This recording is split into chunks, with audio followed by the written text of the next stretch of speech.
guys. Halo teman-teman semua, selamat datang di channel YouTube kesayangan Anda ini. Kali ini kami akan menyampaikan berita-berita terbaru, baik berita politik maupun berita selebriti. Semoga berita yang kami sampaikan bermanfaat. Jangan lupa like, komen, dan subscribe biar tidak ketinggalan berita-berita yang kami sampaikan. Sudahlah, sampai kiamat pun Kadrun tidak akan pernah mau dukung Nasdem. Sudahlah, sampai kiamat pun Kadrun tidak akan pernah mau dukung Nasdem. Mungkin banyak orang yang mengira Nasdem mendukung Anies lantaran mantan gubernur DKI itu lebih baik dari bakal capres lainnya. Padahal faktanya tidak demikian. Nasdem mendukung ex-gubernur 212 tersebut tidak lain tidak bukan tujuannya supaya perolehan suaranya meningkat pada pemilu 2024 mendatang. Jadi intinya Nasdem yang terlihat seolah pahlawan bagi Anies. Tujuannya untuk kepentingannya sendiri. Kenapa? Karena potensi suara dari mantan pendukung Prabowo, yang kini menjadi pendukung Anies, sangatlah besar. Bayangkan saja perolehan suara ketum Gerindra itu pada Pilpres 2019 lalu mencapai 68,65 juta suara. Kalau setengahnya saja bisa diambil alih oleh Nasdem, sudah barang tentu partai tersebut akan naik level menjadi partai papan atas. Di samping itu, dengan Nasdem jadi partai yang pertama mengusung Anies, maka secara otomatis akan menjadi pemimpin koalisi ketika partai lain masuk turut mengusung Anies pula. Memang sih karena perolehan kursinya di DPR gak sampai 20%. Nasdem masih butuh berkoalisi dengan partai lain untuk bisa menjadikan Anies sebagai capres benaran. Dan yang paling memungkinkan untuk diajak bersatu itu adalah PKS serta Partai Demokrat. Soalnya kedua partai ini merupakan oposisi. Hanya saja masalahnya, PKS dan Demokrat merasa sama-sama merasa posisi tawar yang tinggi. Mereka berebut jatah kursi cawapres Ferguson. PKS menawarkan Aher sebagai cawapres Anies. Sedangkan Partai Demokrat menyodorkan ketua umumnya sendiri AHY untuk menjadi teman duet mantan rektor Universitas Paramadina tersebut.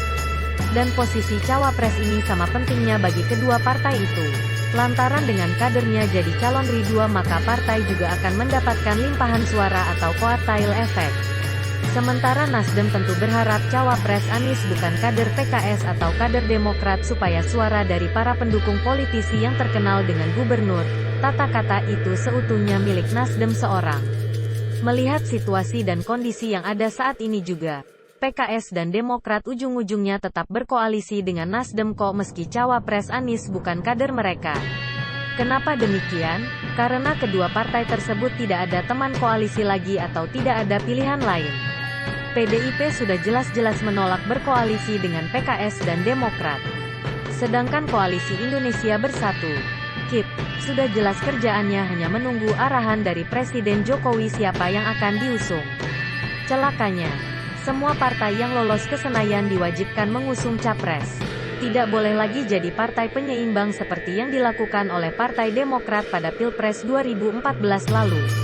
Kalau partai ada yang sampai tidak mengusung capres maka akan diberi sanksi berupa hukuman tidak boleh ikut pemilu ke depannya. Jadi daripada gak ikut pemilu 2029 mending PKS dan Demokrat mendukung Anies saja. Kakak selain itu, tentu Nasdem juga berharap dapat dukungan suara dari para kadrun. Lantas, apa bedanya kadrun dengan kampret? Kadrun penghamba Rizik dan Bahar bin Smith, suka demo dan setiap tahun menggelar reuni. Sedangkan kampret tidak. Nah, jumlah kadrun di negeri ini cukup banyak juga. Bahkan menurut novel Bamukmin mencapai 13 juta jiwa. Kalau seandainya ditambah dengan pasangan mereka, sudah 26 juta. Belum lagi ditambah dengan anak-anaknya serta orang tuanya, sudah 30 juta lebih. Ngeri. Hehehe, jika semua kadrun beserta anggota keluarganya yang juga mendukung Anies ini memilih Nasdem pada pemilu 2024 mendatang, secara otomatis Nasdem akan masuk 3 besar partai dengan perolehan suara terbanyak nasional. Ini juga yang turut menjadi pertimbangan kenapa Nasdem mengusung Anies. Hanya saja yang jadi pertanyaan di sini, apakah kadrun akan mendukung Nasdem seperti kelompok Liko mendukung PKS? Tidak, Ferguson.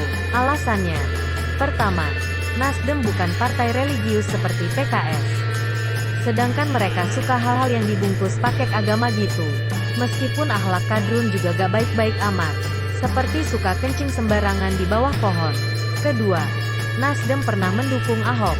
yang mana ex-gubernur DKI tersebut dianggap musuh oleh Kadrun serta dicap sebagai penista agama. Yang permusuhan ini awalnya karena persoalan ekonomi juga sih, yakni Ahok kala itu gak mau lagi menghibahkan banyak uang untuk ormas. Dan ketiga, Kadrun sudah punya partai yang akan didukung masing-masing.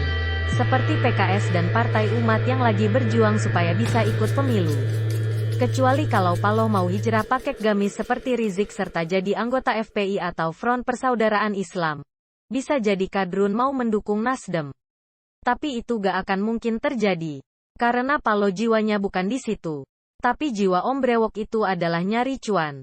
Dengan demikian, ini saran gratis untuk Paloh DKK. Gak usah deh terlalu berharap Kadrun akan memilih Nasdem. Karena sampai kiamat pun itu tidak akan terjadi. Mending garap suara dari kelompok milenial serta pemilih pemula. Potensinya juga gak kalah besarnya kok. Karena Nasdem juga sudah punya kader terbaik untuk mendekati kelompok anak muda itu, yakni Prananda Surya Paloh. Yang kalau pidato dimirip-miripan sama bapaknya.